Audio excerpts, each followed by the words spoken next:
What's up, everyone? Welcome back to another episode of the Apex, the podcast.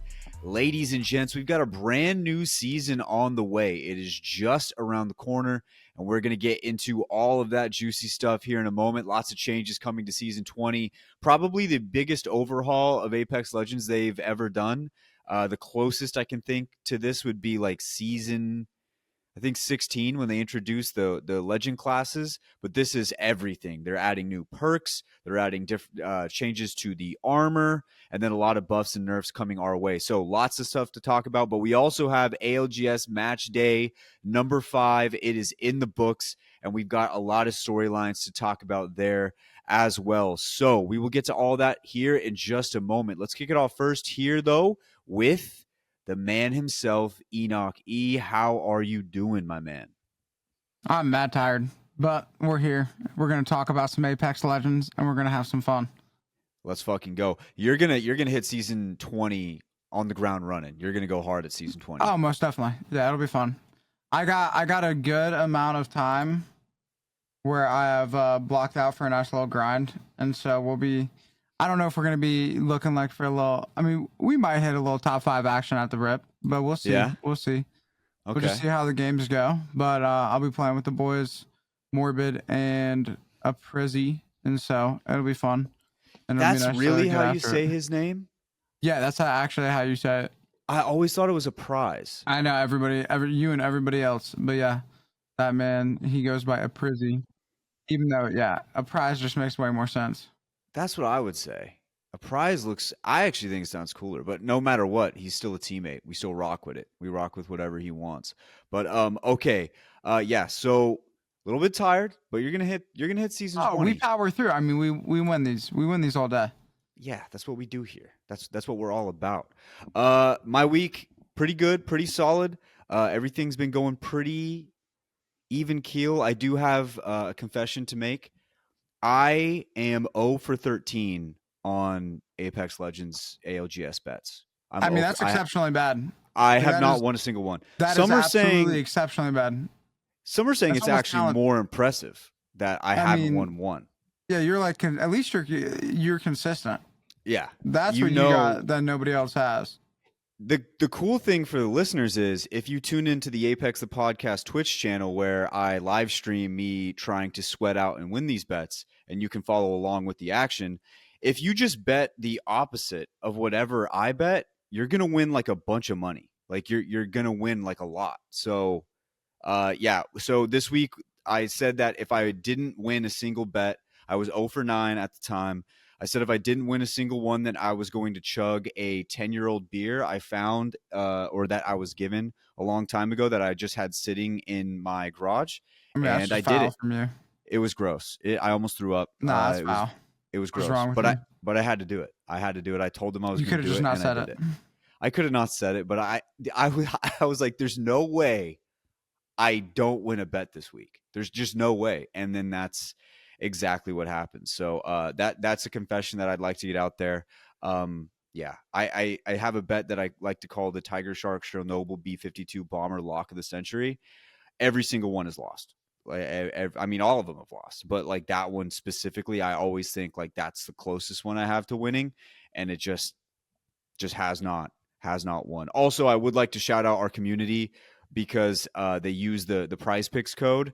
And despite the fact that I'm 0-13, a lot of it has just been credits from people using that code. So thank you guys for. I'm sorry I haven't won with it, but I do appreciate you guys using the code. So shout out y'all. Okay, ladies and gents, that's out of the way. Let's get into ALGS match day number 5. This was A versus C. We've already seen an A versus C. This is the second time we were going to see it, and actually a lot of big tests coming out of this A versus C day. Let's kick it off with our winner, Moist Esports wins. Once again, they are doing so well right now.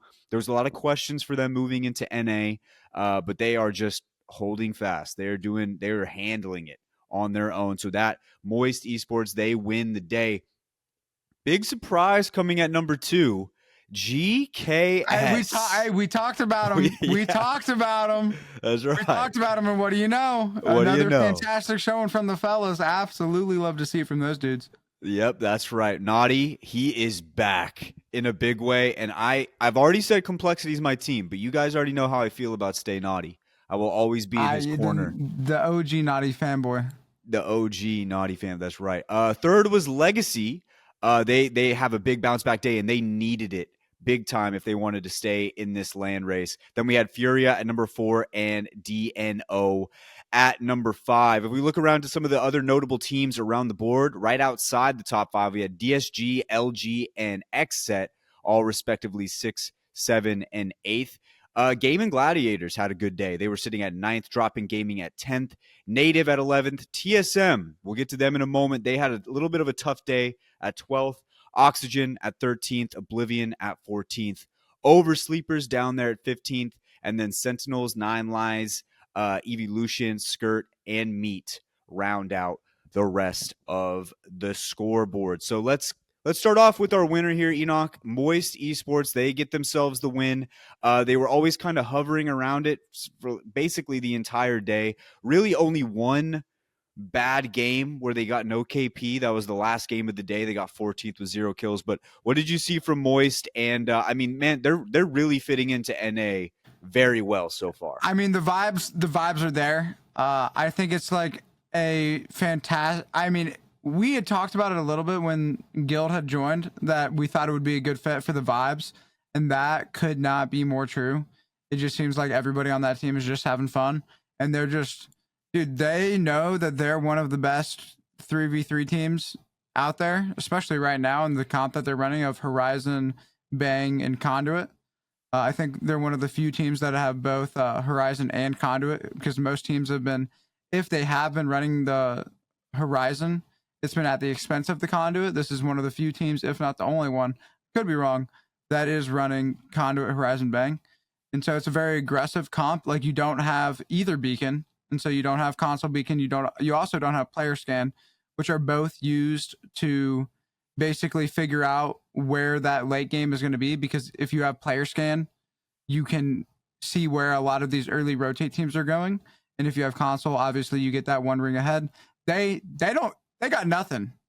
They just got their talent, they got their teamwork, and they just be running around and they be putting in work, and they're showing up and showing out.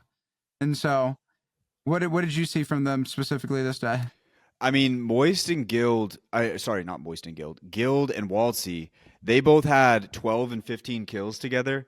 And last season with what is now Luminosity, but then NRG, Guild just like it just felt like they never really found their footing. And when there was a lot of rumors going about that there was just something off with him and Sweet. Whatever was missing there has been completely filled over here in Moist. Like, they are just, I feel like he's almost been unlocked. And I think we had like a conversation before the season started. Who would you rather have, Guild or Zainu? I think this was before Finn left. And we kind of asked that question. And I think I said Zainu.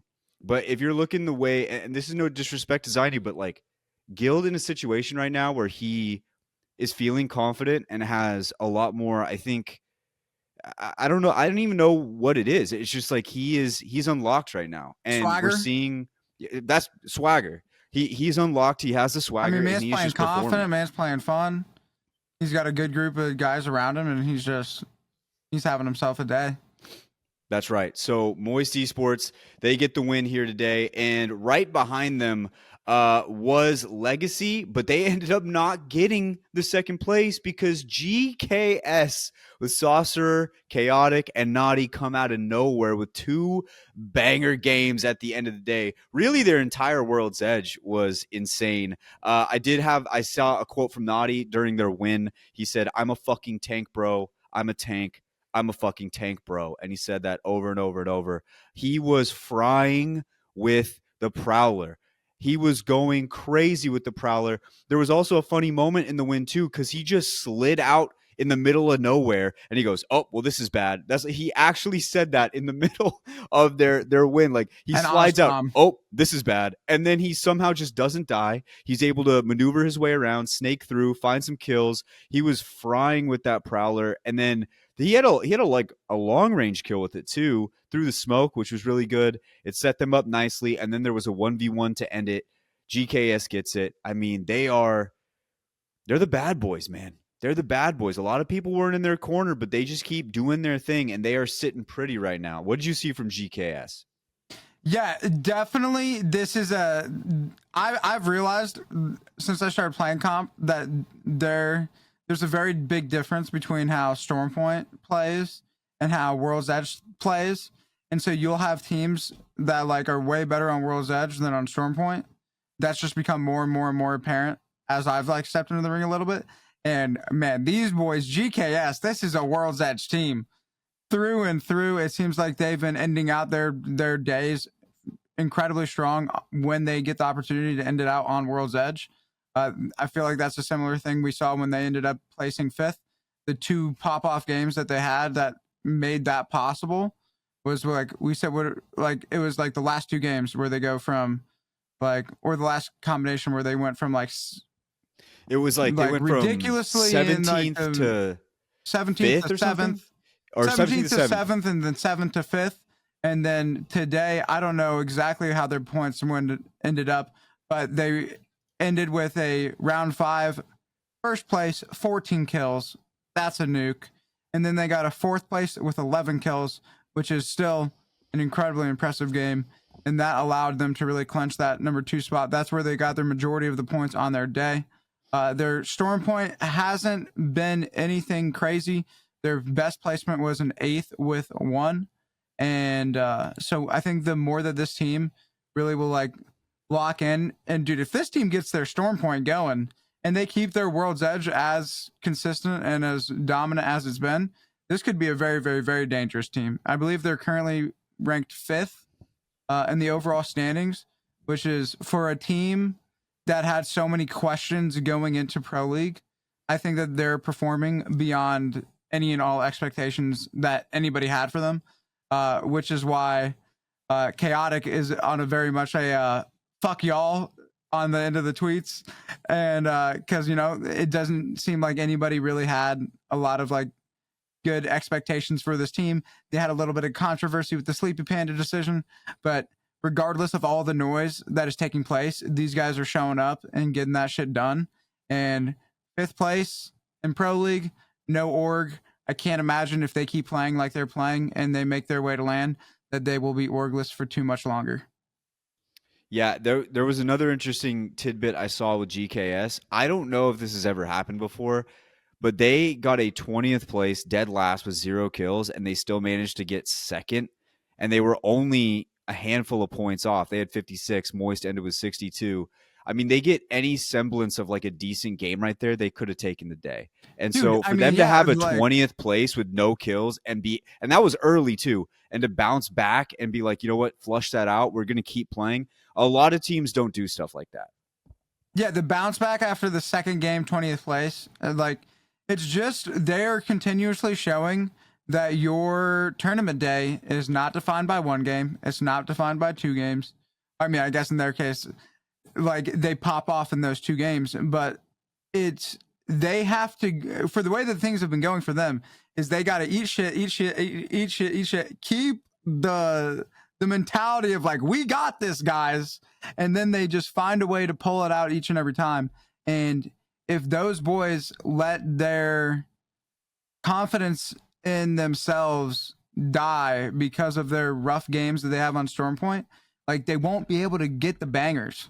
Like their bangers are coming because they're remaining mentally resilient despite the bad starts, which is something that a lot of other teams in this league, you can't say the same for.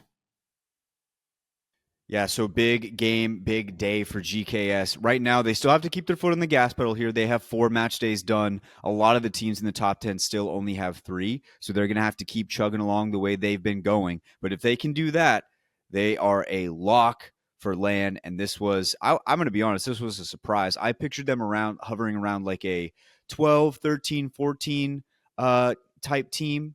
And that still may very well be the case. But if they keep their foot on the gas pedal like they have been going, we could definitely see them making their trip to land. Moving on into the third place here, we got Legacy. So this was one of the bets that I completely flopped on. I bet under on Legacy kills because I thought that Moist and Legacy were going to have this contest. They decided to move one POI over, and the contest is over, and it worked out really well for both of them. They both contributed from not having to contest one another. I mean, these are two juggernaut teams who fight very well. They're very well rounded, and usually whoever's going to win that contest is going to have a pretty good chance to win the game just based off of talent alone. They decide we're going to split this up. I think Legacy moves away just one POI over, and they get Moist gets first, Legacy gets third. So that was a big thing to have that contest kind of go away. It was the most high powered contest, I think, so far that we've seen as far as just the teams going at it. But it ends up winning for both of them. They both get wins on this day, and they both play very, very well. Moist wins it. Like I said, Moist wins it. Legacy gets third. So that was Legacy's day. They had 2 wins here, both 10-kill wins. It was a very decent day from them.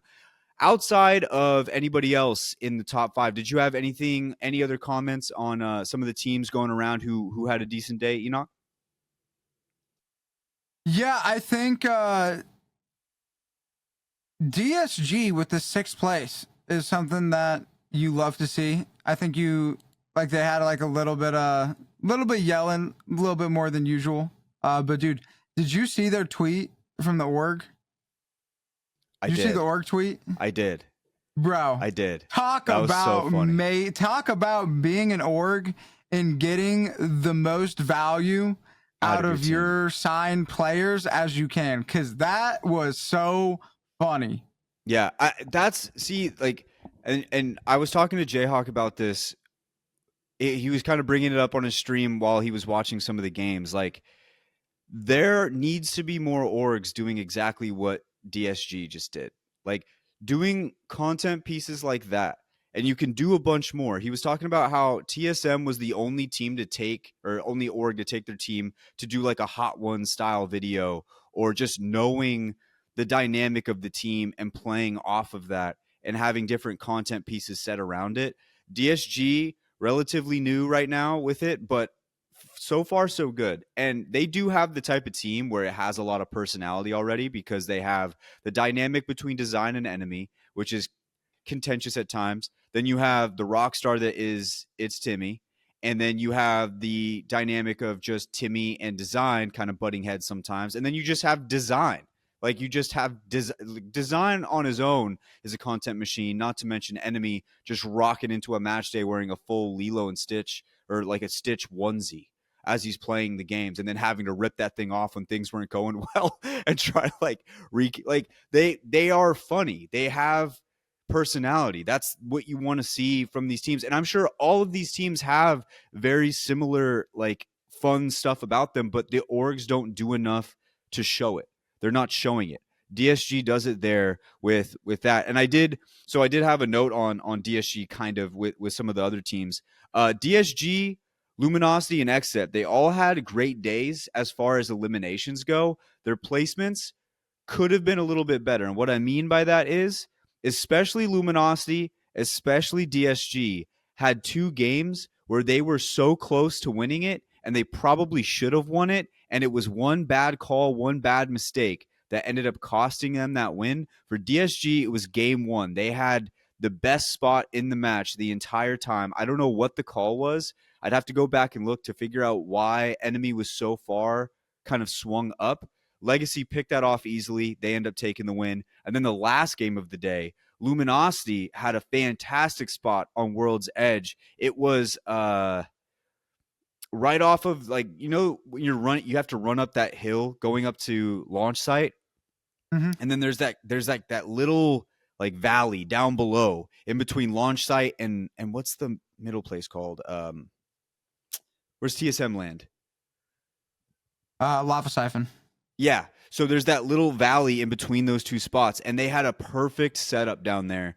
And I don't know exactly what happened, but it ended up being like a 1v1 between Slayer and somebody else. Slayer can't pull it out. So both of those games were winnable, and I think if they come away with that, their day looks a lot better. But at the very least, they were able to get a lot of eliminations. I believe Enemy had like 13 for DSG, and Slayer, or not Slayer, Funk was going crazy for LG. Xset, they didn't get a second place, but they did have some good spots. They had a fourth and a third place on their storm point, where they could have probably gotten a little bit better of a position there, maybe a little bit better of a match to get them a few more points. That's why I kind of all lumped them in together. I think they were getting the kills. They just needed that one game, and they got so close, all three of those teams, but they just couldn't. They were just one fight away. One thing kind of blocked them out from having that perfect day. I would also like to bring up Koiful from Xset. He's my MVP of the day because he gets 17 kills. If Koiful doesn't get 17, Xset is in deep shit. I mean, eighth place That's a isn't lot of kills. exactly like eighth place isn't anything to be like super excited about. But for how their season started, and for him to go off and get those 17 kills, one of them he was a rat, and it was in Storm Point where I believe they got that third place. He gets that full kill from that, stacks up with a bunch of other kills the rest of the matches. I mean, that's 17 points you lose. Even if you cut that in half, you're going way down the board a little bit here. You're probably down at like 10th, 11th. So big day from Koifel. He's my MVP of the day. But I did want to bring up all those three teams. They had a chance to do a little bit better, just needed one or two fights to go their way.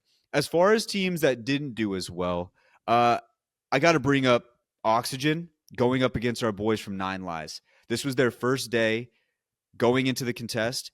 And it wasn't that the contest was like heavily won by either side, but you can definitely tell the Oxygen was bothered by it. Like they didn't feel as comfortable as they did when we saw them last weekend. So that was one of the teams I wanted to highlight. It is going to be a little bit more troublesome for them moving forward. We'll see how they bounce back and see what they can do with that contest with Nine Lives.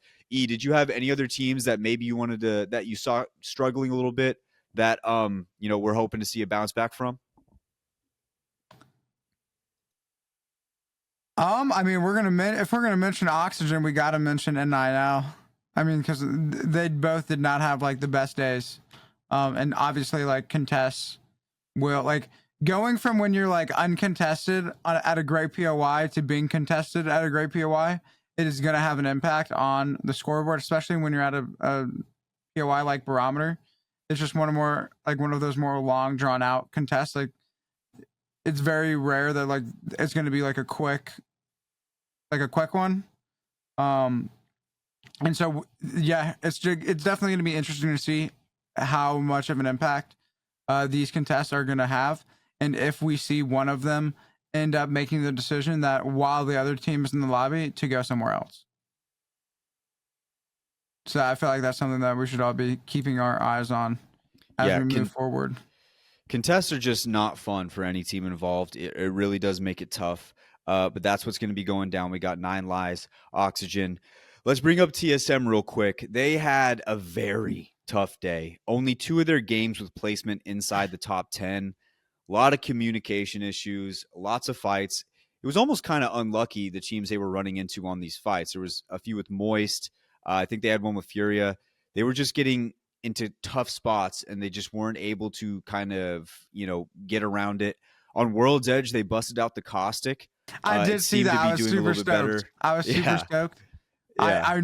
I don't know how much of an impact the Cossack had outside of them just hard playing placement, because it seemed like all they wanted to do was just sit there and just get those points hanging out, try to pick something up late. They just never really got anything going. But that Caustic pick for World's Edge definitely seemed to like impact their play style and get them into like the placement that they needed to be able to put up the points that they did on the day, because it could have been way worse. Oh, 100%. It was, and honestly, if you really take a look at it, their storm point was terrible. 18, 15, 18-0, 13. 15-0, 13-2. Yeah, Yeah. that is not what you would expect to see out of this roster, no doubt. Yeah, so it was tough. They were able to bounce back a little bit more on the World's Edge, but it still wasn't great for them. I think TSM always kind of has like this one match day a season where you're kind of like, what the hell was that? This might be their one day. I could definitely see them bouncing back, but it is notable that they finished 12th on the day and just didn't really have a whole lot going for them for most of the day. My last little point here: meat lovers, man. This was an all-time bad day for the meat lovers. Just really not good. They got dead last. Not only did they get dead last, they got one kill on the entire day, and then it ended up with this. Luxford, he's LFT, no longer with meat lovers. He's not there anymore. I don't know what they're gonna do. Don't know really. When you have a day that bad, you know, I guess you kind of have to make a decision. I just don't know if this is the right decision, but yeah, meat lovers, they're scrambling right now. They're Yeah, there's scrambling. so some additional background info on that. I do believe that Luxford had received a trial from Native, and then I believe that when Luxford told Tech that he had been offered this trial, Tech, I'm not sure. See, here's a critical detail that I'm not sure about, because I've heard that all Luxford did was tell Tech that he was getting the trial, and then not even saying that he was going to take it, and Tech said, "Okay, you're off the team."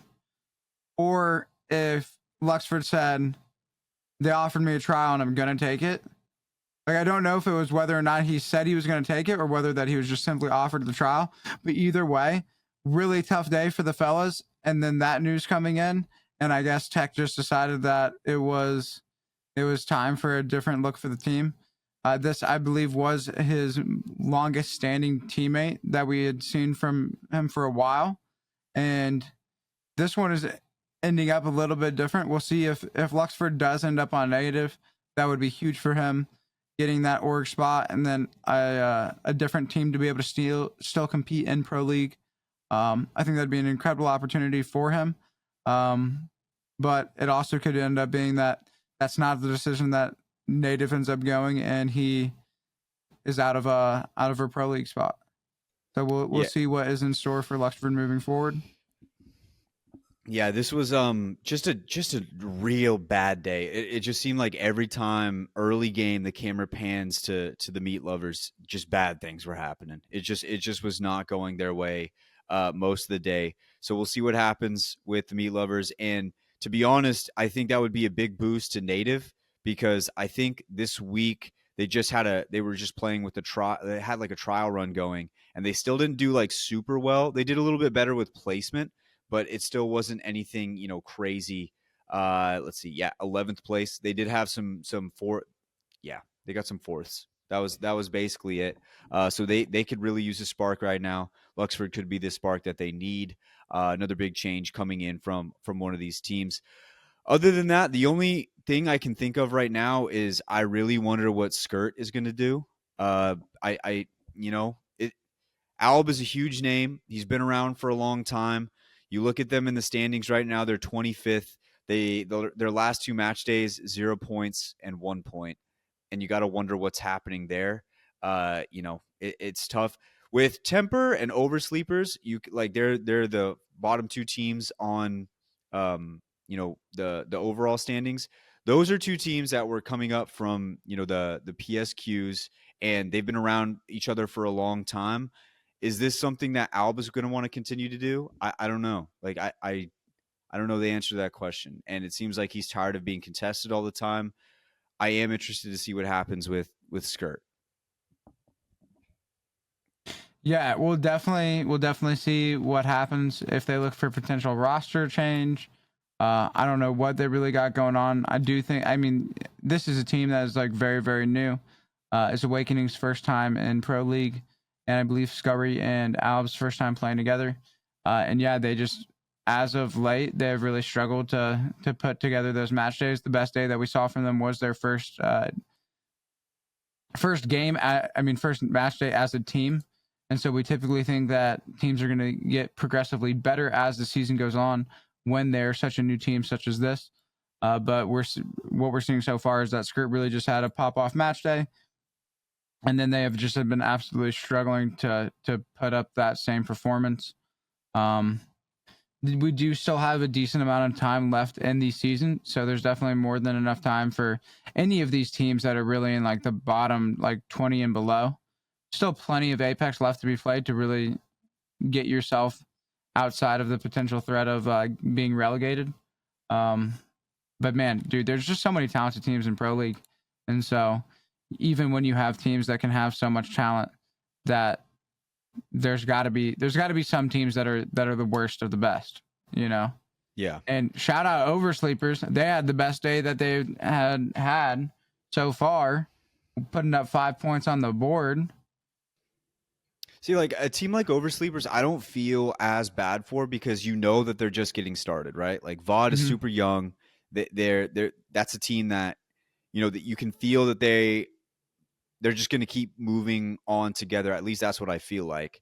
It's just so like with Alb, I have other questions running through my head because you know that he wants to compete at the highest level. He's been doing this for a long time, and to be down that low, especially with the run last season, you wonder what his thoughts are. And it seemed like when he went to Furia for that very short time that it looked like he still has it, right? So it'll be interesting to see what happens here. Okay. I'm going to do something a little bit different this week before we go into our overall standings. I watch a lot of hockey, and what they do at the end of every single hockey game is they award the 3 stars of the game, and it's just the 3 best players that come into your mind. And I have 3 stars this week that I'd really like to go through. Number 1 being the best star, and number 3 being the worst star, which isn't a great way to say it. It's just like, not the best star, but a very good star. I'm going to start off with number 3. I'm going to go ahead and go with Enemy. He had 13 kills on the day. Enemy really helped out with DSG. And this was one of those weeks where their comms are still a little cloudy at times, but Design had a very calm week this week, and I think they performed pretty well. Now, it still does get cloudy, and there's still some indecision at times, but Enemy held his own, had a great day. 3rd star of the week. My 2nd star of the week. I'm going to go with who do I want to go with here? 2nd star. I'm gonna go with Naughty. I'm gonna throw Naughty out there. I was in my head. I predicted in my head. I was like, he's gonna say Naughty. Yeah, I gotta say Naughty. He was like, Naughty. I was like, he can't talk about all that Prowler action and not say at least 2nd or 3rd star. Naughty, my 2nd star of the week. He was frying with that Prowler. He said once again, and I quote, "I'm a fucking tank, bro. I'm a fucking tank." Shout out Naughty, you're the 2nd star of the week. And my 1st star of the week, Koifel. I really don't want to even imagine what their day would have looked like without his 17 bods. Koifel was frying out there, the young king. He is going crazy right now. Let's get into the overall standings here as we have them sitting here. Dark Zero, still our number 1 team, which is fucking crazy because not only are they number 1, but they still have yet to play a 4th match day, and they're still number 1. Dark Zero. Okay, that's crazy. That's different. Yeah. No, like that's crazy. No, like when you're number 1 and you've played a day less than the majority of the teams that have been that's just a statement. That's a statement. That's just a statement. Yeah. Right behind them is Luminosity, Sweet, and the boys are still up there, despite the fact that they've had they could have had some better days, but they still had some really solid days nonetheless. So Luminosity right there below them. 3rd place, we got Moist. Moist, once again, also another team with only 3 match days played. 4th, we go down to TSM. 5th, GKS. 6th is Furia. 7th, Oxygen Gaming, or Oxygen Esports, I should say. 8th, SSG, that is Space Station Gaming. 9th, E8. And 10th is Complexity. E8 is still up there. Complexity is still up there. Both of those teams have only played 3 match days as well. Same with Space Station Gaming. So that rounds out our top 10 right here. If we want the teams that are potentially could go to LAN, we'll give you the next 2 spots here. Hold on. We gotta say something. Okay, hold on. If we are gonna give our props to DZ, rightfully so, for being in 1st place with three match days, I feel like we gotta address the fact that 8, 9, and 10 are all 3 match day teams. We got SSG, as we just said, E8, and Complexity. They've all only played 3 days, all 8, 9, and 10. I can only imagine that these 3 teams specifically, we should see move up within that top 10 as they get more of their games played, especially if they keep up the performances that they've each had respectively. The fact that you're in top 10, I mean, obviously Dark Zero is just different for being number 1 with 3 days, but like you gotta gas up the teams that are top 10. Like that's just that's baller. That is baller. That is baller. And also one that I didn't even look at. I just realized it right now. Furia, 6th place with only 3 days played. I missed that as well. 6th place. Yeah, dude. It's just we have. Wait, so is that 1, 2, 3, 4, 5? We got half of our teams in the top 10. Only 3 match days played.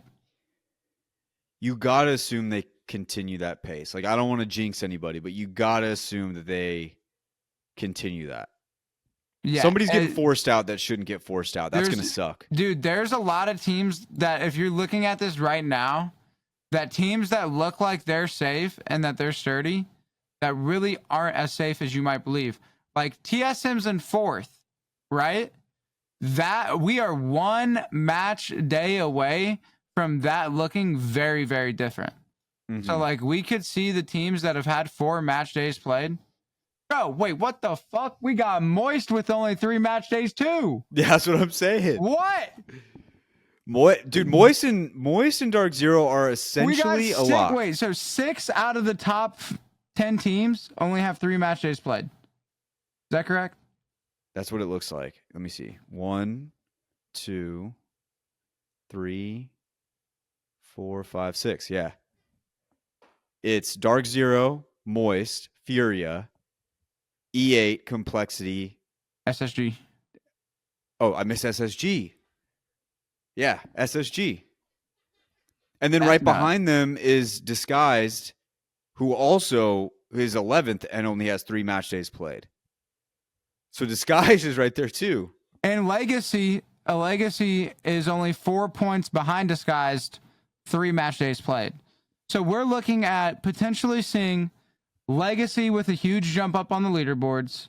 We're looking at a potential of Disguised with a huge jump up on the leaderboards. And then I think we should expect to see Complexity, E8, SSG. Like, I mean, dude, there's just so many teams that, dude, so many teams, so much Apex left to be played. It's going to be an exciting end of the season because I don't think anybody's really safe.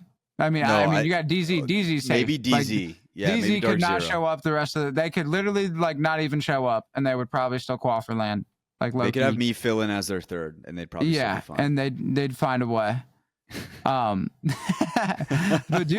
like GKS in 5th right now. Yes, that's huge for them. But once these other teams, once they get their 4th match day played, are we going to see them in that same spot? I think we'll see them moving down a little bit.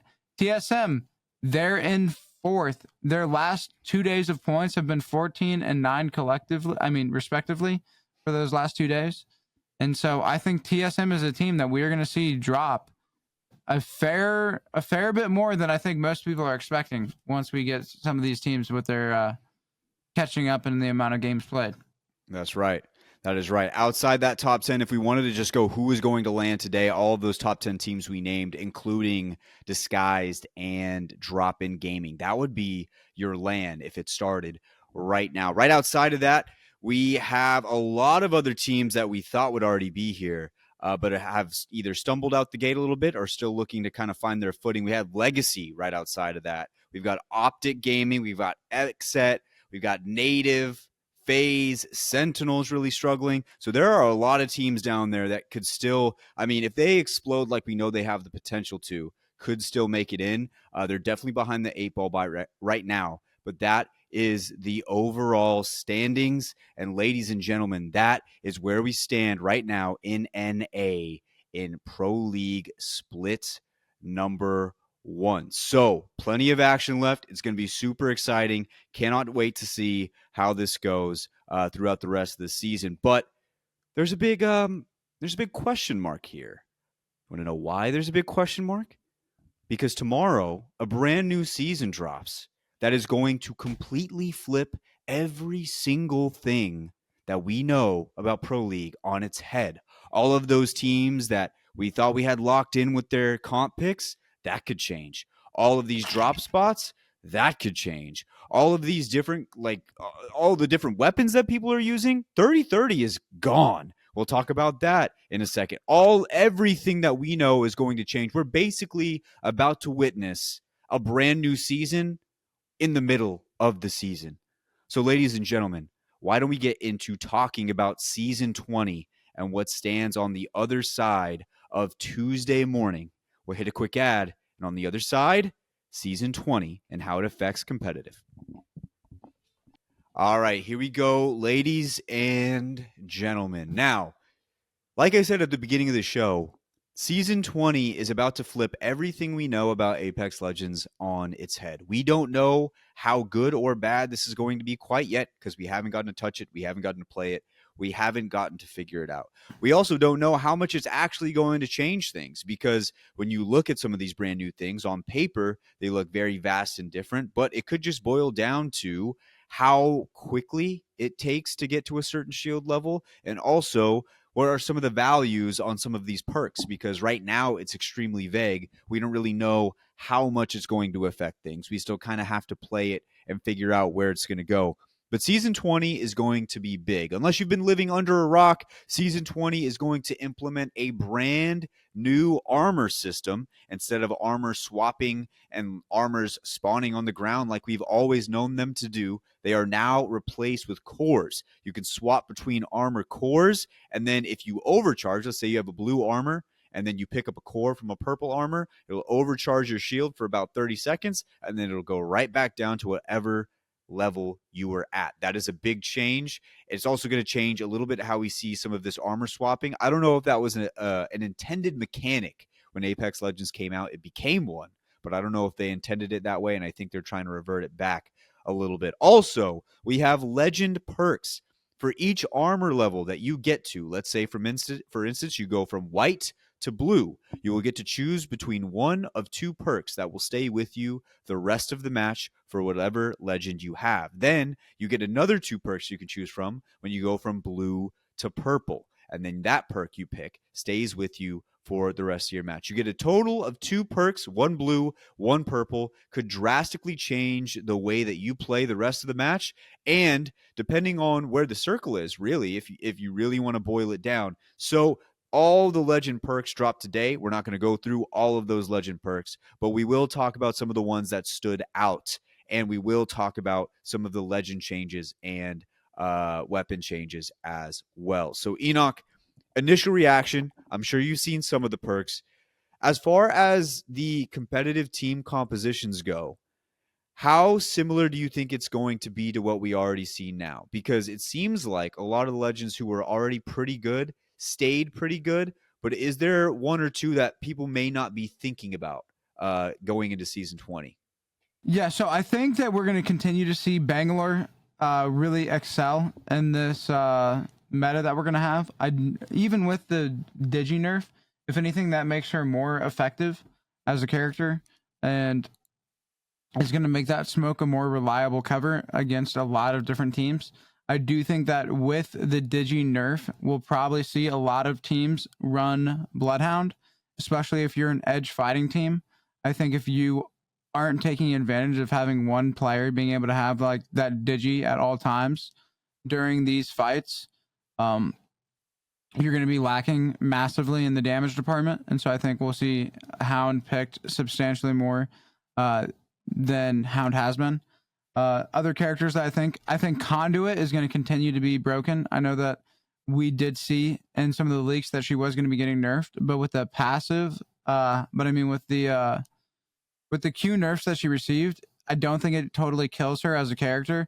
And the fact that she's going to be able to have the ability to Q two people at the same time, I think is going to be keeping her very, very, very much in relevancy, especially for these fighting teams that want to be going, and not spending as much time healing. And then I do think a character that we will see have substantial more playtime would be Caustic. I think his perks are pretty solid and really bumps him up on the defense console character. Um, and so we'll see. We saw already a few teams in EMEA rip the caustic. We saw TSM rip the caustic for NA. I do think that with the buffs that he received this split, we'll see a little bit more of him. Maybe not on Stormpoint. I doubt it on Stormpoint, but most assuredly on World's Edge, we should be seeing more gas daddies walking around. I 100% agree with the caustic one. I think it's crazy. So for people who don't know what his blue perks are, you can choose between Parabolic Force, which increases tactical throw range by 75%. You can Tom Brady throw those fucking things across Bro, you're the just map if you yeeting want. that shit at You're that just point. throwing it. And then you can choose Particle Diffuser, which increases ultimate area of effect by 50%. I mean, either of those are pretty good. And then you go to the purple perks, you get Breathe It In, regenerates HP while enveloped in Nox gas. And that And I'm shit goes assuming fast. that means anything. No, and I saw a video of it, and that means that's very fast. No, and so that's that's your ultimate, that's your Qs. If you're playing your barrels and you get hit and you're like take flesh damage, that is going to be healing very, very, very quickly. Which, so like Bangalore gets the same thing, right? But the difference between a Bangalore smoke and a caustic smoke is you can walk into Bangalore smoke. Caustic smoke is basically a force field, and now not only does he get the force field that damages you, it heals him. Like that It's is such a big different- thing. Also different because Bangalore's, I believe, is capped at 35 HP, while Caustic's, I do not believe, has a cap on it. That's insane. Yeah, that is 100% insane. I thought that was one of my more underrated legends as well. As far as competitive goes, you put that legend in the right hands, I feel like you can get a lot done with it. I want to get your thoughts on this. Maybe I'm crazy, but with everything that I've seen with Ballistic today, I mean, I don't know if you can run him. I don't know how you'd be able to run him. But these are the two blue perks. You can see relevant ammo types and death boxes, not super great. And then you can reveal the most valuable item in the care package. That's already a perk for skirmishers. But the purples is where it gets me. You can gain a smart bullet charge, or your smart bullet duration is tripled. Not only that, but if you scroll down further in the patch notes, it did say that Ballistic, his range for his ultimate, it goes from 13 meters to 90 meters that your teammates can be within, like that close to you, where you have like everything. You can reload faster, shoot. Your guns are maxed out. Like, am I crazy? Is that not wild? It maxing out all of the everybody on the team? Yes. Is that wait? So it maxes out everybody's gun? Yeah. The ultimate. Right? Does it not? I thought it did. No, I mean that'd be new. It maxes out his sling, and it gives his teammates the faster movement speed and the faster reload speed. Okay, then I messed that up. That's my fault. Okay. Hand up. No, but all good. Hand up on that. So I mean, we will definitely see I think that the whistle being 3 times as long, I think that I would lean towards that being more effective. Obviously haven't played it, haven't gotten to see how it'll actually play out. But I don't even know, because the double, being able to double shoot, that's like 20 damage for free. Yeah. Off a heat-seeking missile. And so, low-key, it might be worth being able to put 2 of those. I mean, if you tag two of those players, and you get 2 of them to the point where they can't just shoot they literally just can't shoot their gun, even if it's only for a few seconds, that has the potential to be a massive difference maker in a lot of fights. Combine that with the fact that you're also giving your teammates better movement speed and faster reloads. I mean, I thought that Ballistic was pretty OP and fun to play before, but this addition and the perks, his round 1, abysmal, terrible. Like, terrible. Honestly, I saw that and I think I didn't even bother reading his level 2s because I was so disappointed by his level 1. The first one is literally just open the fucking box. Like, just open the box. Like, it says, see relevant ammo types. Just open the box up. That's almost as bad as the person who has you see how many bats are in a box count. Yeah, that's Conduit, I think. I think Conduit got that for her blue. And I don't know. I just kind of thought about it. I was like, 13 meters to 90 is wild. Yeah, that's definitely, it makes it so you literally just pop it and your teammates, you don't even have to think about getting close to them at this point. Exactly. But yeah, I do think that the 2 whistles, once I said it, the fact that you could either double use them on one guy and get 40 free damage, which early game could be pretty massive. And then as well as the fact that you can get 2 different people whistled, or if you go the triple route, dude, if you like I mean, when you get overheated, that thing lasts a fairly long time. Tripling it could just be like you're out of the fight for like way too long.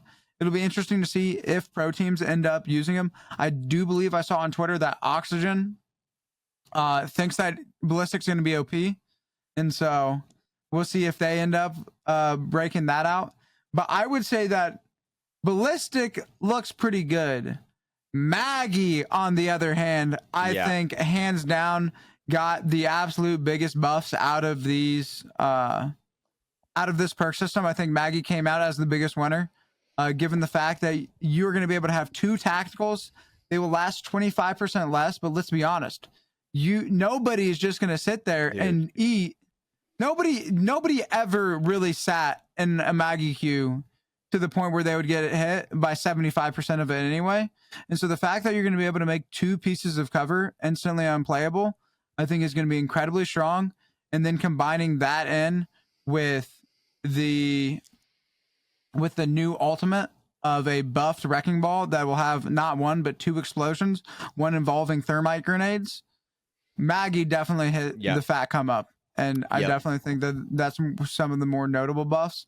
Did you see the Ash yes buff? So okay, dude, that can't be real. I had people tweet me. So I had a friend bring this up to me. He said both of they were dummies in the video, right? The dummies don't move. And he was saying, there has to be some sort of like, if you move a certain amount that it'll snap off. Do you like, I think it literally, you're just, you think it just lasts like that long? I think you can only play that little circle for that long. That's crazy then. Which is just, it's just, dude, combine that with a Maggie, combine that with a fuse. It's just, God. Dude, you tether somebody and put a knuckle cluster on them, or better yet, a fuse ult. That character, you insta chalk it, and that you also insta dead. You also just made a better Horizon almost. Like, not, I don't know, you can't say better Horizon ult, but you basically just made a Horizon ult on a legend who like has a very attack heavy ultimate where you could place yourself into a different spot, your entire team, nobody can follow you, and then you can just rain hellfire down if you were able to snag 2 of them. Yeah, let's just say I'm pretty glad I got the sword, because I'm going to be playing a lot of legends that I don't have heirlooms for, but I don't have that problem anymore. There you go. Yeah, Ash, I was excited to see that. And honestly, so I think you have to pick the one that gets that snags the 2. Before I saw the video, I was saying you just grab the one that gives you 2 charges, because I always felt like you could block off like 2 doorways if you wanted to with the 2 charges. But if you're looking at that one that snags 2 and just lasts a ridiculous amount of time, you have to take that. Ash late game is insane, and like you said, Maggie late game is insane. You're blocking out any cover. Like they have to move. Like they absolutely have to move. One legend that I also wanted to bring up that I think is going to be staying for a long time, and I think it's the absolute S tier legend still, is Catalyst. The fact that you can choose between a wall that lasts a longer duration of time or a wall that goes further out and is way longer than it was before, I think is an insane pick. Like you could figure out where the circle's going. Let's say you're on Storm Point and it's way out in the open, and I mean, I don't know, you can still pick whether you want it to stay up longer or just go further out. Like that is 2 really solid picks. Like very, very solid picks. Not to mention on her blue perk, you get to have a 3rd spike. You're just granted the ability to have a 3rd spike, which is nuts. Like I feel like Catalyst she's still like the number 1. I feel like you have to have a Catalyst. Am I insane? I mean, Catalyst is definitely going to be strong in the fact that the wall, I mean, that thing looks, it seems like it's going to be a very, very, very big wall. Catalyst is definitely going to be incredibly strong, and we will see. Dude, I'm excited to see all of the different team comps. I think it's going to be more of teams picking different comps that will really fit and mold like their play style. And dude, it's going to be an exciting. I mean, it is an absolute exciting time to be in Apex Legends, and there's no doubt about it. And one of the things that I am looking forward to, and if you're out there and you want to possibly look forward to it with me, is that I plan on ripping an absolute crazy rank grind while at the same time doing guides for all of these different legends. Because let's be honest, season 20, the entirety of all the guide sphere gets reset because all of these legends have different perks. We got guides coming out the ass. I'm going to be making an absolute heroic effort to be playing as many as I can, and then being able to make educational videos on how I believe you can effectively capitalize with this new perk system. And so that'll be going up on my YouTube through as we go throughout this season. And so if you guys want to get even more information than the brief that we've been able to talk about going in, not even being able to play it yet, should be uploading some nice little breakdowns over on the YT. If you need a crash test dummy, just let me know. If you need somebody to just stand there and take the damage, just let me know. All right. Heard. I want to be a part of the guide sphere. Okay, yeah, go ahead and check all of that out. Now, so those are the legends. If you had to make a competitive Apex roster right now, you had 3 legends to pick. I'll give you one on Stormpoint. I'll give you one on World's Edge. What are you picking right now, just based on what we've seen so far? So I have one comp for World's Edge and one comp for Stormpoint. Okay. Stormpoint, I think I'm gonna have to go Bang, Blood, and then either Conduit or Cat. Don't know which one. Probably Cat, because I think that gives you a little bit more flexibility in terms of being able to have that console beacon as well. And she's able to hold down areas way better than Conduit. And so she'll be able to provide that. So with that comp, it really allows you to play a more hybrid play style. And so if you have the opportunity to get into like a fairly good zone spot, you have what you need to be able to play out from it. Whereas if you don't have that Cat, it basically forces you into playing a little bit more edge than you otherwise would be able to. So that's what I'll go Bang, Blood, Cat for Stormpoint. And then for World's Edge, it just depends on how freaky we want to get with it. But I might just have to go with a little throwback to the Aurora days where they were absolutely running it down on this comp of Maggie, Wraith, Caustic. Maggie, Wraith, Caustic. Nobody's safe. Yeah. Maggie. You get to port your team to any of the spots that you really want to play. We didn't even bring up Wraith. If there's any team that is playing like a Watson or anything, you simply just get the intel on where the pylon is, and then you Maggie Q the pylon through the wall, and then that pylon's gone. Then you get the Caustic ult in there. Then you get some more Maggie Qs, and then heck, you can even go for a kidnap. And dude, we didn't even talk about Wraith, but dude, I'm probably gonna be ripping a lot of Wraith. That's what I'm saying. With that insta phase back, I feel like you're going to be able to make stupid aggressive plays. I don't know if we'll see a total resurgence in the ranks, in the comp space, but I do think that we're going to see a lot of these aggressive players start running Wraith again in ranked because of how much fun it's going to be able to be to just get an absurd amount of damage off, hit that Q, get to safety, and then allow your teammates to play off of the entry damage that you've created. You're muted, by the way. Fun time being on the other side of this one for once. Damn it. I said, hell yeah. Let's get off Legends a little bit. Let's go into the weapons here. 30-30. They took an axe. Absolutely gutted it, but I still think it's going to be good. They absolutely... I've never seen in my life a gun get absolutely just gutted as bad as we've seen in this patch. Like, they took away everything, but I still think that it's going to be good. And I'm going to be honest, I'm probably going to rip it because I've been using that gun for I don't even know how long at this point, that I'm so confident in my ability to hit shots with that weapon that I don't care. Like I'll say the biggest difference, right, is it went with it being 42s, you were able to 5-shot somebody all bodies on purple armor with no charge up, just base, because you were just hitting 42, 42, 42, 42. Like you're going to be knocking somebody. Now with the addition of 39s, it does make it so that you're going to need that 6th shot because you'll only be able to hit for 195. So I do think that the repeater is still going to be a very strong and a go-to gun. It will definitely make it way more balanced between that, the scout, and say maybe triple take and longbow. And so it'll be interesting to see which marksman rifle or sniper that we'll see really take over that mid to long range game that the 30 has had an absolute monopoly on for too long. And so even though I am a absolute 30-30 enthusiast, I'm not too upset with the changes, and I do believe that the gun will still be useful, still be strong, and in the hands of the right player will still make fun to watch plays.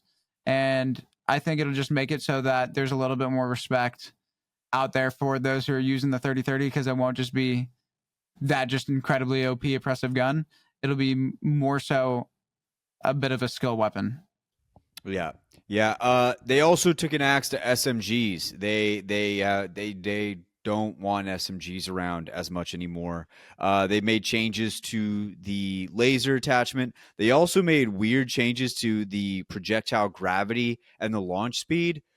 So they're just not big fans of SMGs. Also took off the digital threat from SMGs. And another big thing, the wingman did not go on the floor like a lot of people were predicting. It is still in the care package. One thing to point out, if you're a lifeline, you could potentially get your team a wingman every game if you really wanted to. That is one of her perks in the purple. Your next supply drop carries a weapon. That could be a Kraber, that could be a longbow. Or sorry, not longbow. Wingman. That could also be the new weapon that is headed into the crate, and that is the Eva 8. The That gun's Eva gonna be so 8 busted. It is is gonna going to be be absolutely great. atrociously busted. They gave I'm it not fucking looking forward hammer to it. points. Dude, they buffed it crazy. They buffed the recoil. They buffed the amount of bullets that you like. The fire rate is buffed. Don't know why that took me so hard. I mean, I've been up for a while, guys.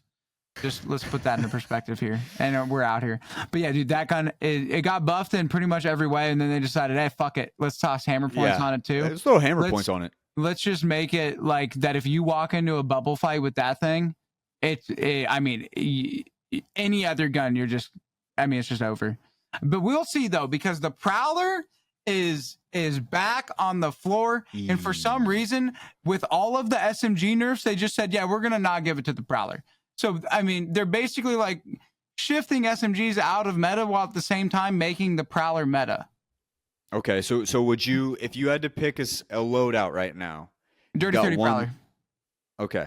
I That's mean, what I was dude, thinking. I was really thinking it was gonna be wingman season for me. I was really hoping that it was gonna be back on the floor, Yeah. and that the vibes were gonna be up, and that everybody like, dude, I was either gonna play Bloodhound or Wraith or just Prowler. Wingman was gonna be super fun, but I do think that I'll rip the 30-30 into wing. It'll definitely. I'll give it a few days to really figure out which one I think is the best and the one that I want to really like commit to mastering, because especially with heading into comp, I really want to have like that one marksman gun that I'm better at than anybody else, and that just nobody has a chance of out damaging me on chows. And I do still think it'll be the 30. It's still a fun gun to use, whether it's hidden for 39s or 42s. And then, yes, the headshot multiplier did get changed a little bit. It's still going to be really strong. It's still going to have good burst damage. Will the scout be a little bit better overall? Potentially. But, I mean, the 30-30, yes, it got gutted, but it's still going to be on top.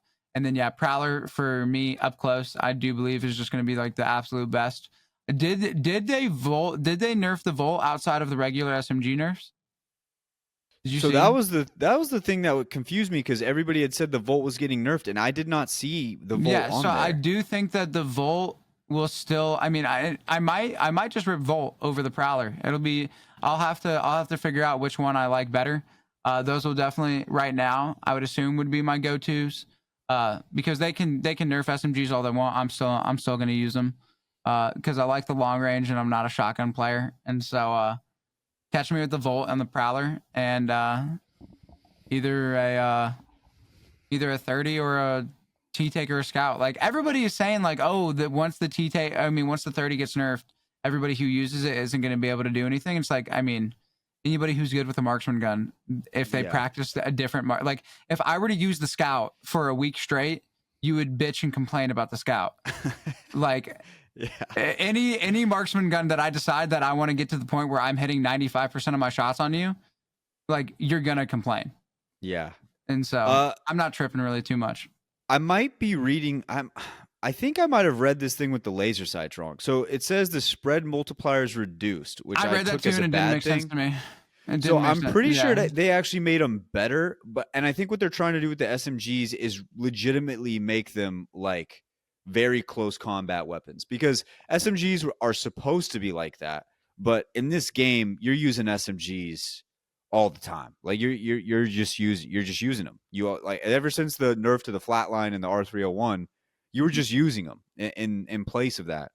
Now it looks like they're just trying to make it very close quarters, very like and I think that's what they meant with this SMG ballistics too, where the projectile gravity increased and the projectile launch speed reduced across most across most SMGs except the Prowler. So we'll have to see. We'll have to see. But I think they just really want SMGs to be super close range weapons, and we'll see how that goes. But okay, all right. Well, ladies and gents, that should just about do it. One last thing that I wanted to point out is we have one more season without Broken Moon. So really enjoy this one, man. Really, just hit the ground running, enjoy it because they'll probably bring it back next season. And we're probably gonna have Broken Moon back next season. So just enjoy this season for what it is. We're gonna have World's Edge, Olympus, and Storm Point. Just have a good time with it. Just enjoy yourself. Have a great time. Okay, ladies and gents, that should just about do it for season 20. We cannot wait to see how it actually goes down. There's going to be a hefty week of people figuring out which legends are good, which weapons are good, what comps to run. Keep a close eye. Keep a close eye out there. Start theory crafting on your own, trying to figure out which legends you think are the best. We're going to hit a quick ad. And then on the other side, we're going to round out the show with the heart to heart and send you guys on the rest of your week. Let's get it.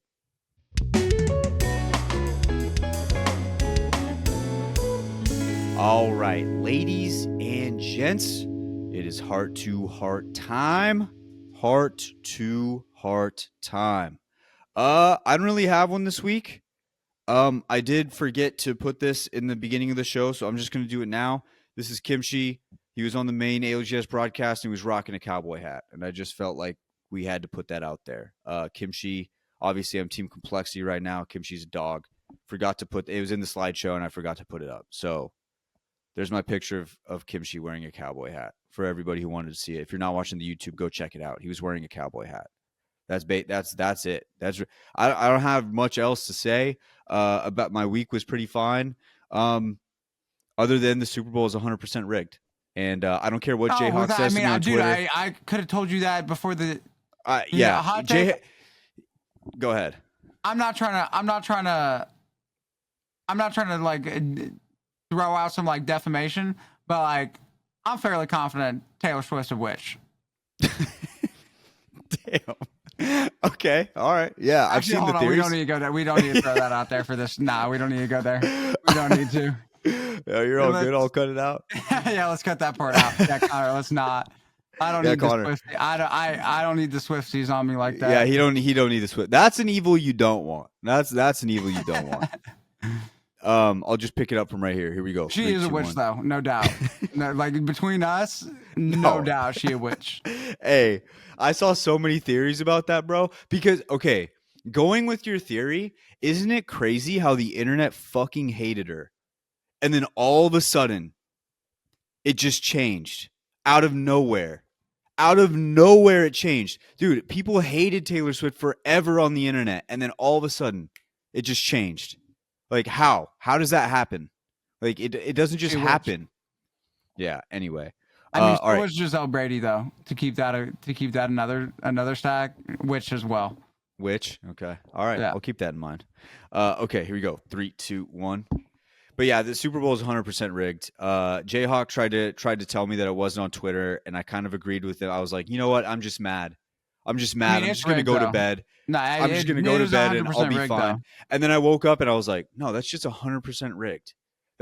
And then he was trying to say, how could it be rigged? If it was rigged, then the Cowboys would win it more often because they're America's team.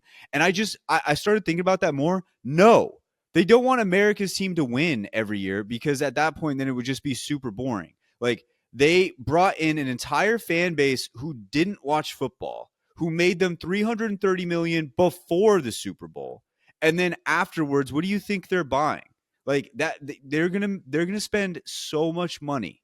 They're gonna spend so much money, right? Like, yes, you could have On the stayed with the on the Chiefs 330 Super Bowl million. merch. Oh yeah. Yeah. Yeah. I mean, guy. I mean, if you don't think that the NFL is rigged, I just don't know what to say to you. Like I I think I mean you're just willfully ignorant at that I, point, in my I have a opinion. theory that Travis Kelsey, when he ran into his coach and was screaming at him, it's because Andy Reid forgot one of the plays in the script. He forgot one of the plays, and Travis, being the like one of the biggest like receptors of good stuff from this Super Bowl win, because Taylor Swift's his girlfriend, and he would be continuing on his legacy. I think that like Andy Reid got the script, must have read the play wrong. They fumbled because the player who fumbled wasn't expecting that play to happen. And then Travis was like, yo, we talked about this in the green room when we did our script reading. You just messed this up. Because now it's not a coach player dynamic, it's actor and actor. And actors go at it like that all the time. So it was 100% rigged. And I'm definitely not just mad because I hate the Chiefs because they're in my division and beat the shit out of us 2 times a year. It's definitely not that. It's 100% the fact that the game was rigged. And yeah, that's my heart to heart. I don't. That was it. That's it. I don't have anything. Also, I would like to win one Apex bet. So if you guys want to tune in the stream for the next set of games, I just need to win one. Like I gotta get one underneath my belt. The fact I can't keep. There's no way I lose again. There's just no way. Unless I do, and then I'm 0-15, and then that would just be a nightmare. I mean, it But could yeah, that happen. it could happen. With the You way win I've these been though. playing. You win these. I'll bounce back. What about you? What's your heart to heart this week? Dude, I did something that's very uncharacteristic of me, and I took 2 additional days off than I typically do. Heading gearing up for this new season, and I've thoroughly enjoyed my time. It's been amazing. I'm super excited to be ripping Apex. Uh, like life is good. I'm incredibly thankful for all of the people I have around me, both like IRL and like the support from everybody who's like in my community and all of the people that I get a game with each and every day. And just, dude, I'm excited. Like it's season 20. This is going to be one of the best seasons of Apex yet. And I'm ready to put in some grind, ready to put in some work, and I'm ready to not just grind out that ranked, but then also really just grind out that like those guides and that content, really be able to provide value to people, and knowing that like the more value I provide, that then people are gonna show appreciation in return. And so I'm just looking forward to seeing where things go for season 20. But it's blow up season. It's blow up season. That's right. That's 100% right. Okay, ladies and gents, we cannot wait for season 20 to drop. These patch notes were insane, insane. Whether you like them or you don't, you got to admit that this is probably the biggest change ever. Like you have to admit that at the very least.